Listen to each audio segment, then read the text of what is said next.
at Northern Garage. Today I'm going to show you how to import a car.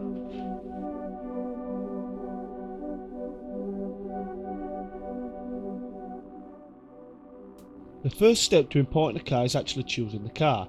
I looked around the internet for a long time and many different cars came to mind, from a Pulsar GT-IR, Mitsubishi Evos and even Skylines. But in the end I chose a Nissan Stagea 260 RS. This car suited me in my life as I wanted something not only fast but practical and something that wouldn't draw too much attention.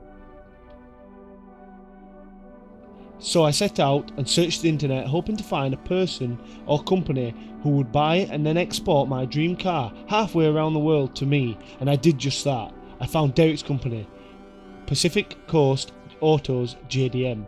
So I contacted them and I asked them what the process to bidding and buying a car through them was, to which they replied, explaining the process simply and easily to me. After speaking to Pacific Coast, I was dealt with a guy called Andrew.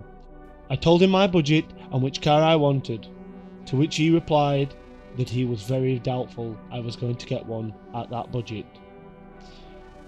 But he was not wrong, with these cars selling for at the time around 1 million plus yen for a really good one. But I still wanted to set up my account and try my luck. So I set up a bidding account and started looking through the auctions to find a car that I wanted. I ended up finding a car that I wanted to bid on after only 2 hours of looking. But I had to be quick in making sure this was the car that I wanted. After looking at all of 5 pictures and a translated auction sheet, I decided that I was happy with the condition of the car and I placed my bid. I then went to sleep and waited for the results. Once I woke, I found that I was now the proud owner of a Nissan Stagea 260 RS. And now it was just a matter of waiting to receive the car and some documents. Once the documents had arrived, which took around 2 weeks to arrive to the UK, I was greeted with a very tasty snack from the guys at PCA. Thanks guys, please send more, they were delicious. I ordered the documents required for registering. I used imported car from the DVLA, which I will post a link to this below. I filled them out with the help from a little phone call to the DVLA, but then I had to wait for the car to arrive at the docks. Once the car had arrived, I paid my tax and duty fees and employed the help of a great guy and his trailer to pick the car up for me.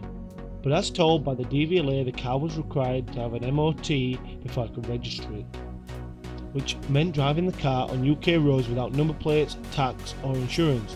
But I can't get number plates or tax without an MOT, as I didn't have access to a trailer. But the law states you can legally do this if you're travelling to and from a pre-booked test centre and it's not too far away, as long as you have insurance on the car.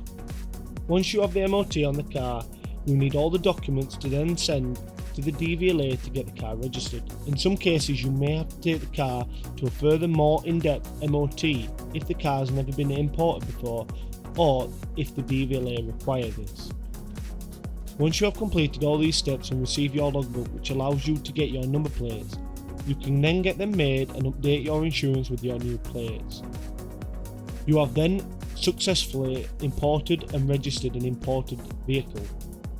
It's so simple to do, and I found this all out by myself and I wanted to pass this information on.